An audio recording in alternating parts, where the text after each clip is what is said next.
8 de la mañana con 44 minutos y está con nosotros Bernardo Rein, presidente de la Fundación Pivotes. Bernardo, ¿qué tal? Gracias por estar con nosotros. Buenos días. Hola, Bernardo.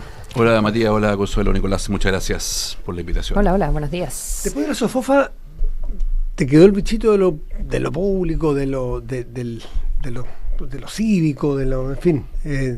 ¿Seguiste esto porque pudiste haber vuelto a las empresas a trabajar y qué sé yo, y que nunca supiéramos en qué estás, digamos? ¿Por qué y qué estás haciendo ahora? Bueno, sí, me quedó efectivamente, creo que comprendí la importancia de que distintos actores que no son de la política profesional se activen en lo público. Yo creo que la política es demasiado importante como para dejársela solamente a la política profesional. Yo creo que el núcleo central, los parlamentarios, los que participan de lo ejecutivo, del legislativo, pero tiene que haber un perímetro de actores de sociedad civil, gremios empresariales que tienen que estar activos sistemáticamente. Yo creo que en una pega on and off, digamos, hay que estar en el fondo, esto es una pega de mucha sistematicidad, frecuencia, y por eso formamos la Fundación Pivote. Pero obviamente también estoy de vuelta en la empresa, estoy vicepresidente del directorio Colbún y de SMPC, así que le dedico harto tiempo a las empresas, pero en compatibilidad con esta participación en Pivotes. Uh-huh.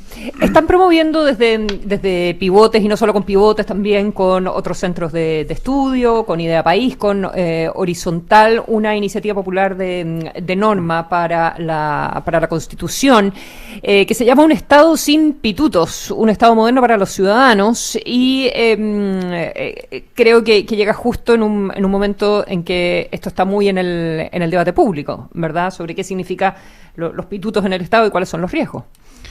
Bueno, efectivamente, yo creo que el caso de Democracia Viva, si bien se ha centrado el debate en los recursos transferidos del Ceremi de Vivienda a la Fundación, que era presidida por una persona en el fondo que era del mismo partido del Ceremi, ambos cercanos a la diputada Catalina Pérez, ha estado el centro del debate en esa cuestión. Pero creo que es importante también poner el foco en lo que subyace detrás, por qué ocurren estas cosas. Yo creo que es más relevante lo segundo que lo primero. Y yo creo que se relaciona con ciertas fallas estructurales que tiene el Estado. Y una de esas fallas estructurales que tiene el Estado de Chile es la ausencia de una separación nítida entre lo que es gobierno y lo que es administración del Estado. Un presidente es elegido, nombra a sus ministros, en los países que admiramos, anglosajones, hasta por ahí llega la cosa. Y el resto, quien ejecuta la política pública, son funcionarios profesionales nombrados por concursos públicos, supervisados en este caso por la alta dirección pública, con competencias técnicas, con capacidades, y no como muchas veces ocurre hoy día, donde los gobiernos tienen cancha libre para designar a lo largo y ancho del Estado a personas cercanas sin necesariamente tener las competencias y experiencia, y que un ex jefe de gabinete de la diputada en el fondo sea al mismo tiempo un buen gestionador de recursos públicos no tiene por qué serlo, así como tampoco un asesor o ex tesorero del Partido Revolución Democrática cercano a la diputada puede ser un buen asesor de defensa, y al mismo tiempo en el fondo estaba simultáneamente con su labor en defensa, estaba en el fondo presidiendo esta fundación que recibió recursos públicos. Entonces ahí está la falla estructural, y eso es lo que aborda por un Estado sin pitutos, estadosinpitutos.cl. Hay que seguir en el fondo sumando firmas, porque a pesar de que ya pasamos las 10.000 firmas, somos una de las 4 que ha pasado las 10.000 firmas, es importante seguir dándole fuerza a esta causa para que realmente se discuta en la Constitución, y porque creo que es un tema constitucional. Mucho se dice la Constitución, hay ciertas cosas para la Constitución y otras cosas que no. El sistema político lleva 20 años en el fondo con este diagnóstico 100% consensuado. Todos los técnicos de todos los sectores políticos saben que hay que reformar el régimen de empleo público, saben que hay que limitar la cancha libre que tienen los gobiernos para designar personas cercanas, pero no hay voluntad política. ¿Por qué? Porque el mundo político, el mundo parlamentario, es difícil que se autorrestrinja, porque son los mismos parlamentarios los que recomiendan a los ministros, a los gobiernos, poner personas cercanas en la seremía, como ocurrió en este caso. Entonces, la Constitución tiene que habilitarlo, tiene que romper la inercia, por supuesto sin prescribir la ley, pero sí en el fondo generando un mandato al legislador, que es lo que propone nuestra iniciativa, que separe con nitidez el gobierno de la administración pública y que dote a esta última de un régimen de empleo público que sea en el fondo en el cual cruce los siguientes criterios: meritocracia, competencias técnicas, que también sea un régimen flexible. Hoy día llega un ministro y hay una persona con mal desempeño y no puede, es muy difícil que sea removida. De hecho, el 95% de los servicios públicos evalúan al 100% de sus funcionarios con nota máxima. Eso no ocurre en ninguna parte del mundo, digamos, y al mismo tiempo la ciudadanía no evalúa también a los servicios públicos del gobierno. Porque Entonces, en la base no estará esa, que es el problema, y entiendo que ustedes así lo plantean, pero ¿no será ese el problema, básicamente el estatuto administrativo eventualmente, como este elemento que lleva a que una vez que se entra al Estado no se sale nunca más? La otra vez estaba con alguien que lo habían contratado en un servicio público, no era esa su intención, pero en broma decía, me pasaron a la planta, así que ahora no trabajo nunca más. Lo decía básicamente riéndose, no es que pensar hacerlo, pero de eso subyace una realidad instalada, digamos. Bueno, efectivamente, un régimen de empleo público rígido hace que además se le abran forados, porque la gran mayoría de las personas que han entrado al Estado, precisamente porque el esquema de planta es tan rígido, están ingresando a través de honorarios o a través de contratas. Las que a su vez, por fallos de la Contraloría, la Contraloría está diciendo, mire, no, asuma que son de planta.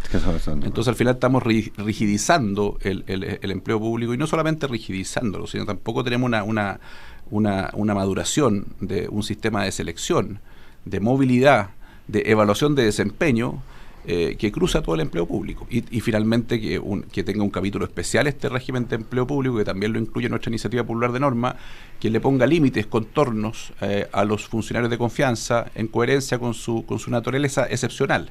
En Nueva Zelanda asume la primera ministra y nombra a 50 personas. En Chile asume un presidente cada 4 años y nombra a miles de personas. Digo miles porque tampoco se sabe el número. Si tú hoy día quisieras saber cuántas designaciones de confianza hubo a lo largo y ancho de todo el Estado de Chile, no lo vas a encontrar en ningún lado. Porque ahora, pero incluso a veces se plantea como un problema de aquellos que llegan a gobernar y dicen, pero ¿qué quieren que haga? Si tenemos que llenar 7.000 plazas, pues. No nos pidan que encontremos... Yo lo he escuchado de gente que no solo lo ve una oportunidad, sino que se les transforma en un problema. Nos pasamos un año buscando gente y no nos quedan cuadros. Efectivamente, llama esto también, estos cambios. O sea, 2/3 de los directivos de servicios públicos cambian cada 4 años, a pesar de que muchos de ellos son nombrados por alta dirección pública. Perdón, ayer entrevistamos en el Estado Nacional a Andrés Velasco y que fue ministro de Hacienda, pero conoce el Estado por dentro, cómo manejar estas cosas o cómo se manejan estas cosas, y planteaba que cuando se hizo la ley, el programa de servicio civil, quedó una norma ADP, quedó una norma hacia la cola al final que decía que estaba todo súper bien hecho y se avanzó mucho, pero que los gobiernos que entraron, las autoridades que entraran, podían pedirle la renuncia a aquellos que habían ganado por concurso la vez pasada. Con solo eliminar esa frase, una cantidad limitada de cupos. Con solo eliminar esa frase ya se ganaba muchísimo. Ahora, reestructurarlo bien y diseñarlo mejor. Ahora, eso también está incluido en nuestra iniciativa popular de norma. Establecemos que, por ejemplo, el Consejo Superior de la Alta Dirección Pública hoy día no es completamente autónomo, porque su presidente es designado por el presidente de la República. Entonces nosotros planteamos que sea autónomo, que sea un cuerpo colegiado, y segundo, que tenga esa atribución, que tenga que aprobar las remociones de funcionarios designados por la dirección pública y verificar que vengan con una justificación de desempeño, etcétera. Entonces esos son pequeños cambios que se pueden hacer, pero insisto, hacerlo desde el sistema político cuando el mismo sistema político se beneficia es difícil. Por lo tanto, creemos que tiene que ser habilitado desde la Constitución. Claro, la cosa, ojo, el presidente del Banco Central también lo nombra el Ejecutivo, y nadie ha dudado nunca de la autonomía y la independencia de los presidentes del Banco Central. Probablemente el origen del nombramiento no sea el problema, sino que... Pero no lo puede remover. No lo puede remover, claro, absolutamente. O sea, ese es el punto. Más que quien nombre, el punto es qué niveles de... Ahora, pero en esta discusión, Bernardo, el que tuviéramos un estatuto administrativo, que no dejara de regularse, que funcionara con las normas de contratación, que por lo tanto se profesionalizaran, que por lo tanto las métricas de resultados fueran métricas públicas y conocidas, podría ser inclusive no tan relevante el nombramiento de autoridades políticas, porque las autoridades políticas entrarían a organismos que funcionarían muy técnicamente. Entonces, probablemente se puede hacer un medio camino entre que el mundo político nombre a muchos funcionarios, pero por otro lado los organismos sean tan rígidos, tan fuertes, tan potentes, que no tengan mucho que hacer en términos de hacerlos más eficientes. O sea, ambos tienen funciones distintas. El gobierno nombra a sus ministros. Por ejemplo, para ir al caso de Democracia Viva, en el fondo, este gobierno llegó con una impronta de de hacer procesos de participación en el diseño de políticas públicas. Entonces, muchas de las fundaciones que están hoy día en el escrutinio recibieron recursos por asignación directa para hacer esos procesos de participación, democracia vecinal. Por ejemplo, también se asignaron unos fondos a una fundación de la CUT, que el título de la glosa, digamos, uno de los títulos es para que los sindicatos estén en la vanguardia del sistema previsional chileno. Pueden ser todos objetivos en el fondo que legítimamente un gobierno quiere empujar, uno puede discrepar de ello. Pero una vez que define los objetivos y obtiene un cierto presupuesto en la discusión anual, bueno, luego la ejecución, la definición de quién hace el curso, o sea, lo natural sería que las cosas más de educación, que se haga para empezar, la impartan establecimientos de educación, pues, no una fundación que se creó con un propósito de participar en la campaña del apruebo y que de pronto se transformó en experta en democracia vecinal, digamos. Entonces, por eso es tan importante que una vez que el gobierno, que es muy importante el rol de diseñar, proponer, acordar políticas públicas en el Congreso Nacional, pero luego en ese minuto pasa a manos de una administración pública profesional que decide cómo ejecutar, qué fundación lo va a hacer, si lo va a hacer la Universidad Católica o la Fundación de la CUT. Parece razonable que lo haga más bien la Universidad Católica si queremos hacer un curso de educación previsional, o si queremos hacer en el fondo generar un tejido social en los campamentos para que haya democracia vecinal. Bueno, me imagino que habrá muchas organizaciones expertas en esa materia. Entonces, ¿qué ocurre? Cuando el mismo que diseñó la política pública finalmente asigna los recursos, o la misma coalición política, o personas cercanas a esa coalición política, bueno, ocurre lo que pasa. Por eso yo creo que es tan importante poner el foco ahí. Será la Fiscalía, los tribunales, el Ministerio Público que en determinar si hay corrupción, si hay fraude del fisco, pero la discusión política, que muchas veces en el fondo es fácil decir, oye, centremos todas las luces en la corrupción. Pero lo que realmente es relevante, supongamos que no descubren ninguna corrupción. ¿Y la discrecionalidad? Pero tenemos que poner el foco en la discrecionalidad para designar recursos públicos, para designar funcionarios. Y ahí va esta iniciativa popular de norma, y creo que se puede avanzar en paralelo, porque una cosa es la Constitución que habilita. ¿Por qué no ingresamos hoy día a discusión un proyecto de ley que modernice el régimen del empleo público en paralelo con la discusión constitucional? ¿Para qué esperar en el fondo que la Constitución mandata al legislador a hacerlo si podemos hacerlo ahora, sobre todo en un escenario de crisis? Y esa es una de las patas fundamentales que el gobierno tiene que poner en lo que a la invitación de pacto fiscal. O sea, primero modernicemos el Estado, y no estoy hablando de que sea secuencial, pero si hay un vacío total de propuestas en modernización del Estado, mal se pueden los distintos actores que están convocados sumarse a una mesa en la cual no se conoce cuáles son los contenidos de la invitación. ¿Tú crees, cómo crees tú que va a seguir avanzando esa conversación esta mañana sobre el pacto fiscal, o el llamado pacto fiscal? Esta mañana además acabamos de conocer hace un ratito un IMASEC con una caída de un 2% en el mes de mayo. Claro, mira, yo creo que el gobierno tiene en sus manos en el fondo activar esa conversación, porque insisto, el gobierno cambió el título de la canción. Se llamaba reforma tributaria, se rechazó en el Parlamento, fue muy criticada, había buenas razones para que esa reforma se rechazara, y luego dijo, no, ahora queremos proponer un pacto fiscal. Bueno, si no se ven diferencia entre los contenidos de la primera y la segunda, bueno, siga trabajando, señor gobierno, muéstrenos cuáles son las cartas de moderación del Estado, de incentivo a la inversión, que son las dos patas que se agregan. Si fuera solamente reforma tributaria, bueno, está clara la agenda del gobierno, que fue rechazada en la Cámara de Diputados. Bueno, si usted quiere agregarle moderación del Estado, no siga hablando del título, póngale contenido. ¿Qué proyecto de ley va a ingresar? Y no estoy diciendo que, como dijo ayer el exministro Velasco, dijo, bueno, vamos a hacer 15 años discutiendo moderación del Estado. Pero no es el tema, si el punto es, construyamos la primera estación. ¿Cuál es el primer proyecto de ley que usted va a ingresar, señor gobierno, en materia de modernización del Estado? Dos, no estoy pidiendo en el fondo que modernicemos el Estado completo en la noche a mañana como precondición para discutir impuestos, pero que haya 1, 2, 3 iniciativas ambiciosas, como es, ¿no es cierto?, modernizar el régimen del régimen del empleo público, es lo mínimo. Segundo pilar, incentivo a la inversión. Bueno, ¿cuáles son esas 2 o 3 iniciativas legislativas, cambios profundos, que va a hacer, por ejemplo, al sistema de permisos sectoriales y al sistema de evaluación de impacto ambiental? Otro tema largamente diagnosticado y nunca abordado.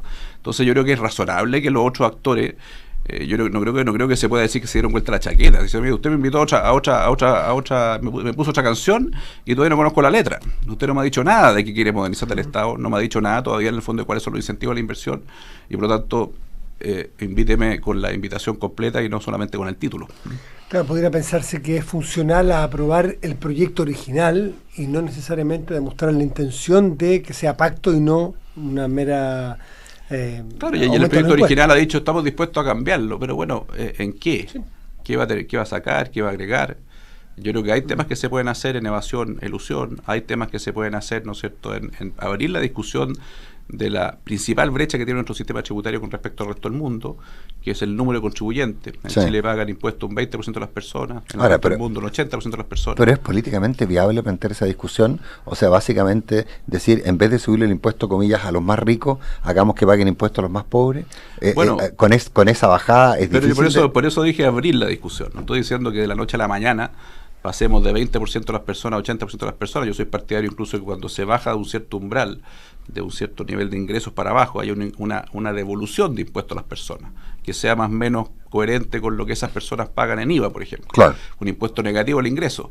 Y que empiece, a partir del ingreso que se empieza a pagar impuestos, por ejemplo, una persona que gana en torno a 3 millones de pesos en Chile paga un 4,5% de impuestos. En Nueva Zelanda esa misma persona la paga un 10, 15, 20. O sea, todos los tramos, el único tramo que está coherente con el resto del mundo es el tramo más alto.